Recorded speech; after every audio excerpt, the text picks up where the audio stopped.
We are so back. It's time to look ahead to this year's college football season and the 2026 NFL Draft with our annual summer scouting series, Draft Watch. This week we're going to be doing the quarterbacks, and I'm very pleased to say one thing. This is not the 2025 quarterback class. It is much stronger than that. And I'm also pleased to say that I am joined finally again by my co-host, Nick Corbs, for this inaugural summer scouting episode. Nick, how are you doing? Well, it's good to be back on the channel. It's been too long, and Dom, you're so right. The difference between us this time last year evaluating Cam Ward and all those players to now, I'm so much more excited for this. Every single player is a first-round talent in my eyes, and I can't wait to break them down over the course of the year.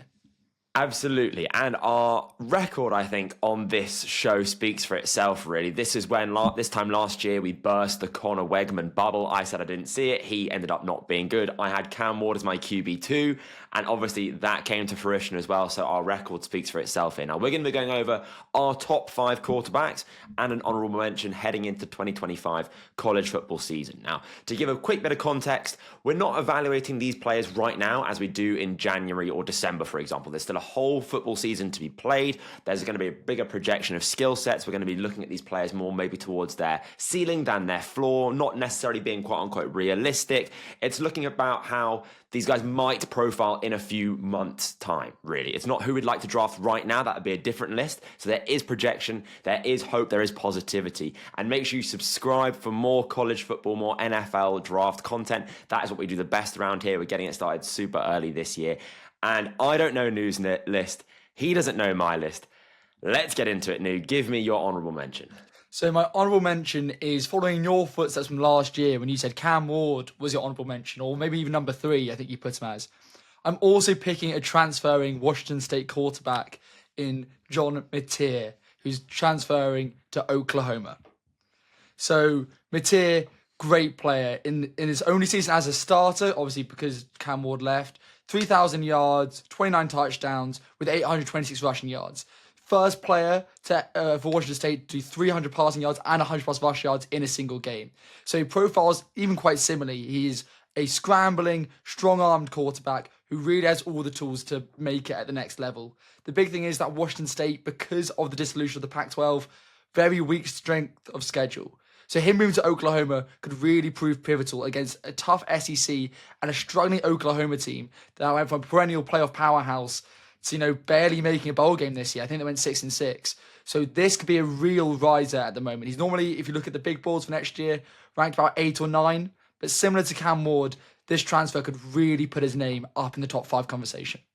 Nice. I like Mateer a lot. A proper dual threat quarterback. One of the best in this class. And I might be talking about Mateer later, but I'm not going to talk about him now. My honourable mention, I do want to give a shout out to Sam Levitt, the quarterback from Arizona State. I think he can play. I think we need to see a bit more from him now that Cam Scadaboo's gone. He needs to be the focus point of the offense, but I like what I can see from him already. But my honourable mention, though, is going to be Drew Allar, the quarterback from Penn State, 6'5", 240 pounds. We've seen significant improvement from him in 2024. His accuracy improved, his play in big games improved. There was whispers of him even being QB1 if, say, Penn State went on a bit of a run and he ended up not going back to school and ended up declaring for the NFL draft. Obviously, that didn't happen, but it shows already the excitement that was around the Drew Allar discussion. He's got an NFL caliber arm. He can make big throws, absolutely effortless with a flick of his wrist.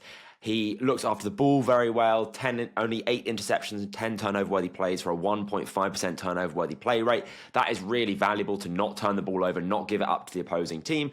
And he can progress through his reads, he can work in the middle of the field. The thing is with Allar, why he's only my honourable mention, I could see some surprise in your eyes there, Nick, is that I need to see more from Allar, I think. I love the potential, but it's definitely not been fully realised, even after a much better 2024. I think he needs to put it all together this year for Penn State. I want to see, marquee wins. I want to see big moments in big games. I want to see his ball security go up. While he looks after the ball in the air, he does not look after it on the ground. 10 fumbles in 2 years. He's lost 8 of them. He is big, as I said, 6'5", 230 or 240 pounds.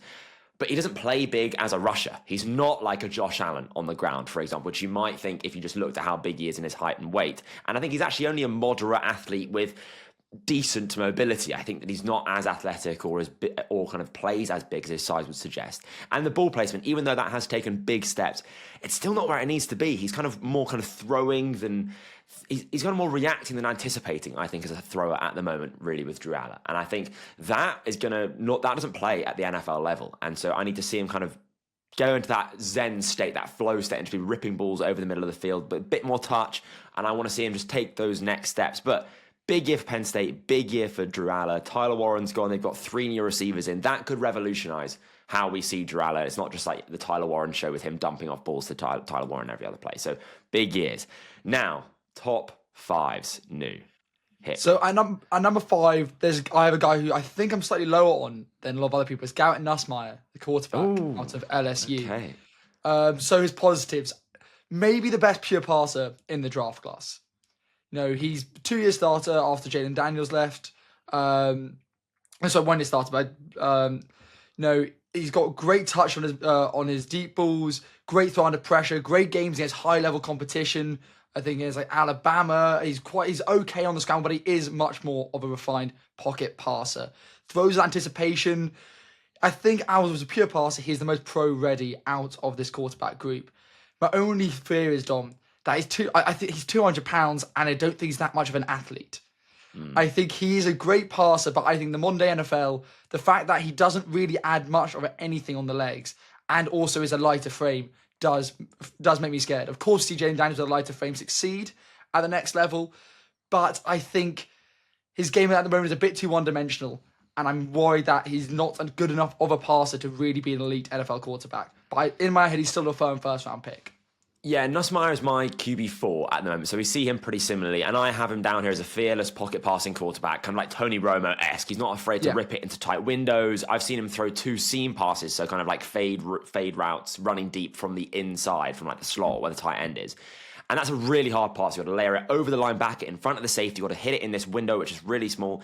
And he did 2 of those throws in 2 of the games that I watched fantastically. It's both with precision, timing, accuracy. 26 big-time throws, only 18 turnover-worthy plays. Bit of a kind of YOLO player. I think Nussmieier likes to kind of live and die by the sword a little bit as a pocket passer, which is quite interesting. He's a gunslinger as a pocket passer, which I think in recent years with the likes of, say, someone like a Shedeur Sanders, we've not really seen pocket passers also be gunslingers. It kind of, they're not mutually exclusive by any means, but often if you're a pocket passer, you're a bit more conservative, you kind of take what's given to you. Nussmieier isn't afraid to go for it, really, and I do quite like that. He throws with good anticipation, great rhythm. It allows him to be kind of the player he is. He hit once that back foot hits, that ball's gone, and it's exactly where it needs to be. Wide receiver's not even turned around for it yet. Happy to attack the middle of the field, really clean footwork. He avoids sacks very well. I really like Nussmieier, and the fact that, as you said, he's our QB4 and our QB5 shows the strength of this class at the moment. It really does. Like, Nussmieier is a really good passer. Now, I want to see him consistently play at a high level. We saw great highlight reel plays from him last year, but it was more of a scattergun of different games. That though it wasn't, he wasn't able to string together high level, complete performances week after week. Obviously, that was there last year, but it wasn't consistent week after week. And what I'm worried about with Nussmieier this year, 4/5 of his offensive line got drafted this year. So it is an entirely new offensive line, which for a pocket passing quarterback is scary. They take a while to find their feet, offensive lines. It's about chemistry. It's about experience playing together. And they've got Clemson week 1 against, the likes of Peter Woods and that defensive line and that defense. And that could really derail LSU's season and Nussmeier's draft stock potentially if he comes out and has a clanger against LSU against Clemson, which is going to be a really good team. So a lot to be seen with Nussmeier. Very exciting player though. Yeah, Dom, he's a gunslinger, not a surgeon. I think as a pocket passer, you want someone who can dissect, always a step ahead of the defense. And I just think that 2 traits I've never seen it work well in the NFL. Yeah, so I like that. I think he can prove me wrong for sure. I'm not writing him off at all. But yeah, like you said, I never actually thought about that with Will Campbell leaving and a lot of these big players leaving, how he's going to step up to the plate. Yeah. That's what I'm worried about. But my QB5 then, because you had Nussmieier as 5, I has him at 4, so I'll do my 5th. That's LaNorris Sellers from South Carolina. Where's he for you? Number 4. Nice. Okay, perfect. So we've got them swapped. We'll talk about the Sellers then. So the way I see Sellers is basically the exact same player as Anthony Richardson in both the good and the bad. And I think that considering what we're seeing from Richardson, that is definitely why I might be lower on Sellers, or why we might be lower than Sellers than other people, if I can get that out. Just because of how that's going. So, Sellers is an unbelievable athlete with unbelievable physical tools. 6'3", 242 pounds. He's a great rushing threat, 842 yards. That was 12th among quarterbacks in 2024, just behind Jalen Milroe. And I think he's got a lot more potential, at least, as a passer. There are these two plays, one against Clemson where he broke out of a dead-to-right sack versus Peter Woods. He comes right out the middle. He's got both arms around Sellers. He manages to break out, turns it into a massive chunk play. That's what you get with LaNorris Sellers. And the second play is one against LSU where he rips a 75-yard touchdown run. He just has that potential in him to win with his arm, win with his legs with that rocket. He's got a rocket for an arm. The zip on the ball that he puts is ridiculous. He's got a really quick release, great sack evasion potential. Obviously, saw him escape the sack from not only one versus Clemson, but also one versus Alabama. Just unbelievable potential from Sellers, really. But he is not good as a passer. After that Clemson breakout sack, huge run, he didn't even see a wide open receiver in the end zone for a touchdown. Just didn't even look his way. He's not going through his reads. He's inaccurate. Balls flying high, balls going low, uncatchable. He's seeing receivers late. He's throwing it late. He has a lot to work on as a passer. And that Bama play where he has evaded another sack, great evasion of a sack there. He rolls out to his right and then launches this ball 5 yards in front of his receiver, who is also open down the sideline. So that's kind of what you're getting with Sellers, is one moment he'll do something amazing and you're like, oh my God, this guy's going to go first overall. Then you see him try and make a pass with touch or with timing or with anticipation or with accuracy, pretty important things, and it's just simply not there. So he is jarringly similar to Anthony Richardson. And I don't think it's just because they are athletic quarterbacks that are dual threat. I think they profile very similarly, which is unbelievable physical tools and potential as passers, great arms. They can have fantastic throws on tape, but it is so inconsistent. It is so far from being consistent that I think that I am going to be wary of Sellers. And what I've said is what I said about Milroe to a degree. Looks like Tarzan plays like Jane. Potential for him to be a first overall pick. If he's not going to put that together this year, he might just be a day 3 flyer. I was agreeing with you until he said he's like Anthony Richardson, which I completely disagree with. His game against Clemson, I understand the inconsistencies, but his game against Clemson was such a hallmark game for me. 166 rush yards against a Clemson team that should have been going to the playoffs. He's taken a program that was struggling for years and really revitalized it. I love his arm strength, like similar to Richardson, but his arm strength is genuinely one of the best in this class. I know he needs to work on his deep ball a little bit, but when it pays off, oh my God, is it amazing. No one can evade sacks like him, and I understand what you're saying, but he's going to have another year of tape, which Richardson obviously didn't have. He's going to have more snaps. I think he's fought for me as well, but I think by the end of this process, he will probably be the first overall pick. If I'm a betting man, I'll put my money on Sellers being the first overall pick come April time. But you just described Anthony Richardson. Anthony Richardson only had, 7 snaps at Florida and only played his senior year of high school, I believe. Am I right in saying that? Yeah. No, Richardson only played 1 year, had 300 total snaps in his college career. Yeah, but I think Sellers has already shown more. He's already had a full season as a starter. Played very well against high-level competition, whereas Richardson's best game came against Utah. That's true, right? That's definitely true. But I do think that with Sellers, at the moment, he is Anthony Richardson. A lot of promise, and I'm quite far from realising that as a passer. And I think a lot of people are going to get blinded, same way they did with Richardson, with the physical tools and with the athleticism. I think at the moment, he is a buyer beware kind of quarterback prospect. And I agree with you. I think if I could see any quarterback rising from, outside the top 3 that we have to being the first overall pick, I can see it being LaNorris Sellers, 100%. But I think, as I said, if he's not realising that as a passer, it's going to be Anthony Richardson 2.0. 66% completion percentage isn't something that I'm that worried about. And he's only 20 years old, and he'll be, I think, just turned 21 when he gets drafted. So there's so much potential, and also another full year of starting that I really see the upside in him. Yeah, there's a lot of upside there. What about your QB3, Nu? So my QB3 is Arch Manning. Oh, nice. We got the same QB3. Yeah, so when I went to visit my friend in Austin, Arch Manning hadn't even played a snap yet. He was third on the depth chart. Quinn was out, Emory Jones was playing. Yet in the shop, all they were selling were Arch Manning jerseys. He was obviously the biggest high school recruit of all time. I still believe the highest rated. And he is sort of still living off that name. Only 2 starts in his career. One of them against UTSA, which was described as generational, when Texas are probably the best team in the country and UTSA are a weak group of 5 school. Yes, are not, to be fair.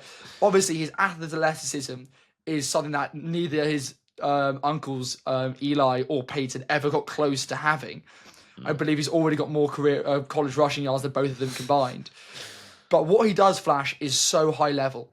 He really does show the pocket presence, the scrambling ability, the athleticism, the deep balls, the touch. Like, he really does look like a complete player.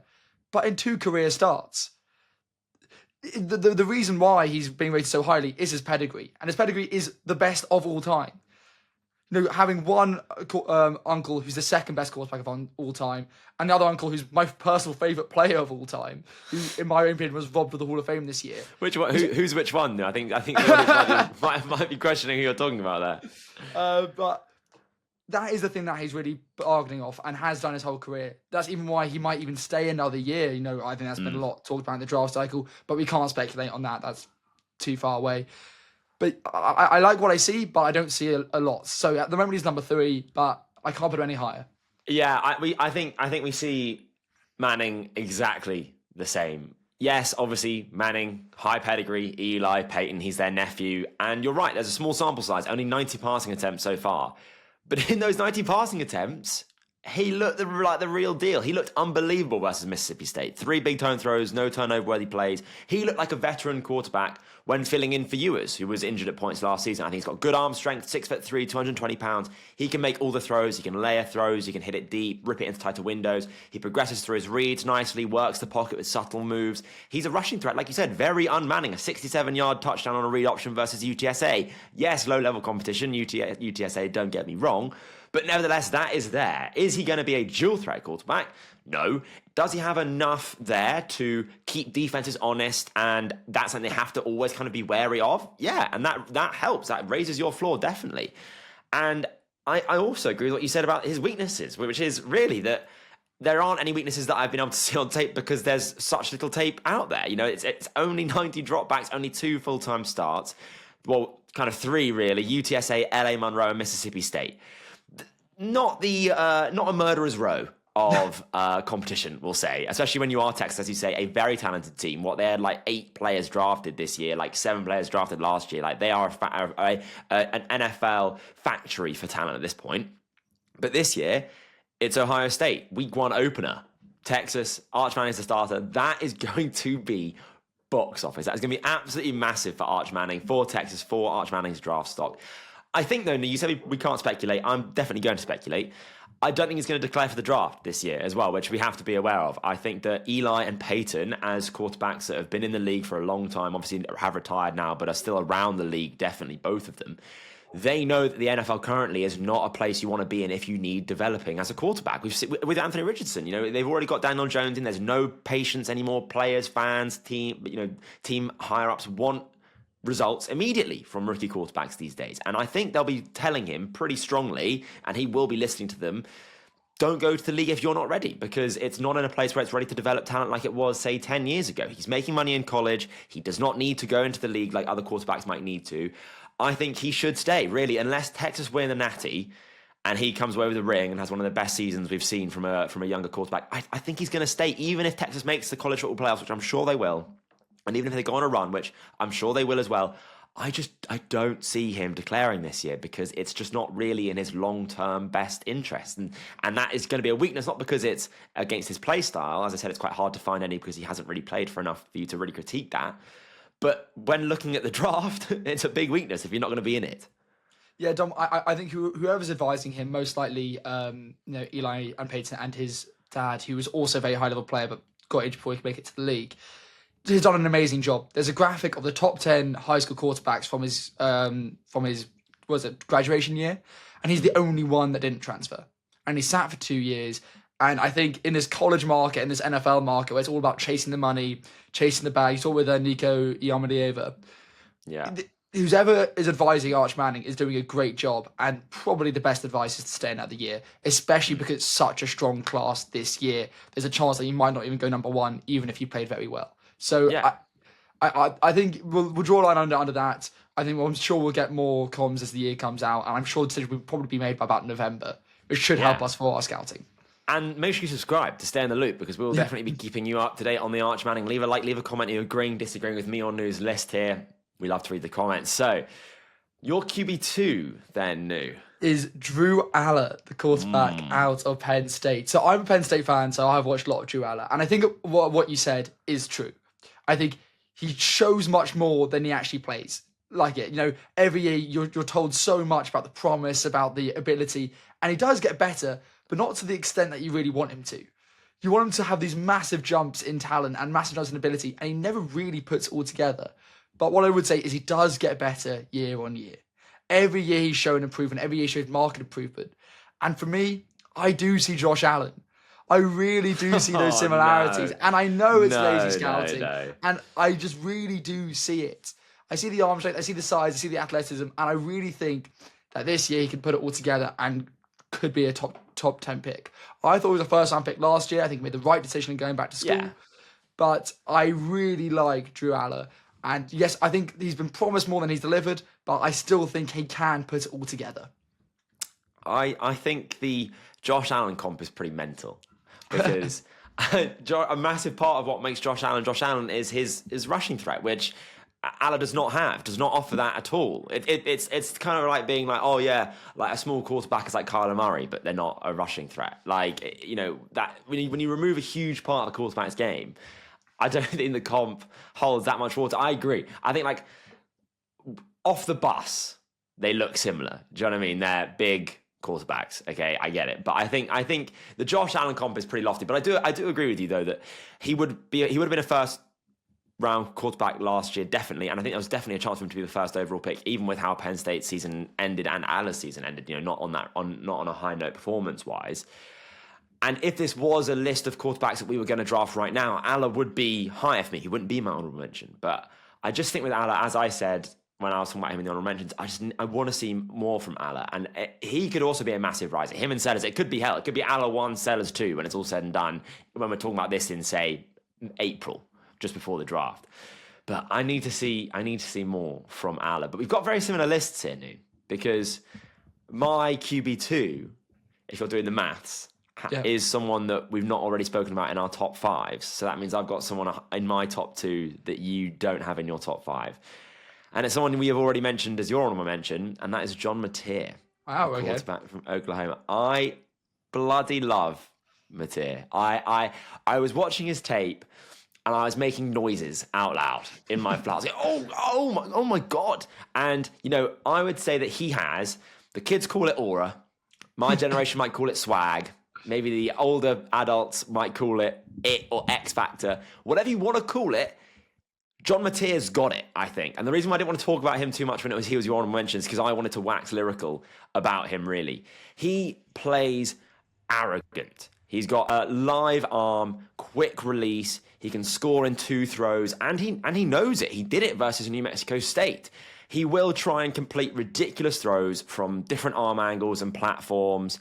And he is a legit dual threat quarterback. Like we were saying, 1,008 rush yards last year, 54 missed tackles forced. That was first in the FBS among all non-running backs. So he's great at following his blockers, switching hands mid-run to try and stiff-arm defenders. He is a jarringly patient runner as well. He looks like prime Lev Bell out there waiting for his blocks to develop.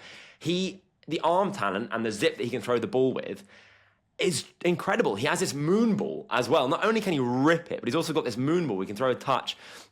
Russell Wilson-esque, I would say. He had a touchdown to Kyle Williams versus New Mexico State, where when you watch the end zone angle of the tape, it comes off the screen. And he's only throwing it like 20 yards downfield. So it's not like it's a really massive deep shot. It's just, he throws it with great touch. I love Mateer. Now, I think his decision-making is questionable. He can put the ball in harm's way completely unnecessarily, and it's not even like a 50-50 kind of deep shot throw. It's just a bad and ill-advised throw. That needs to be gone. And when he's, as you say, he's transferring from Washington State to the SEC, SEC defenders are not going to let that go. I saw 2 minimum dropped pick sixes, not just picks, pick sixes on his tape in the few games that I was able to watch.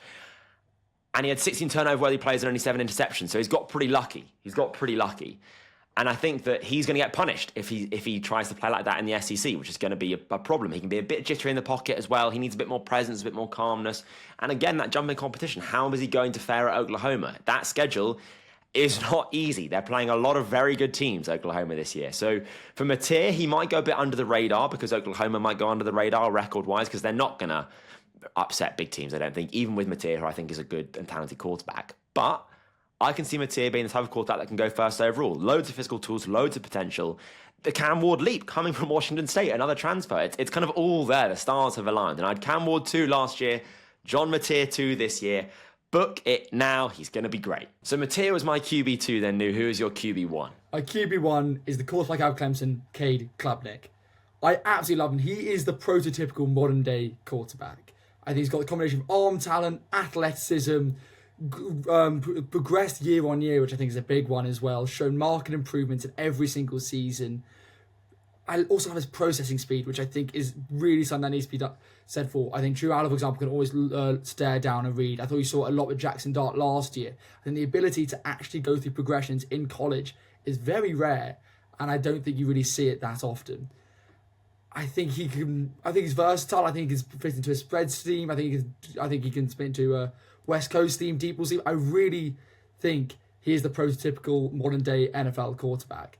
And I think he could have come out last year, like we said again. If I was drafting right now, he'd be my number 1 overall pick. And if I'm drafting in a year's time, I still think he'd be the number 1 overall pick because of those improvements he's shown year on year. And because of him, I think Clemson is my favourite to win the college football playoff.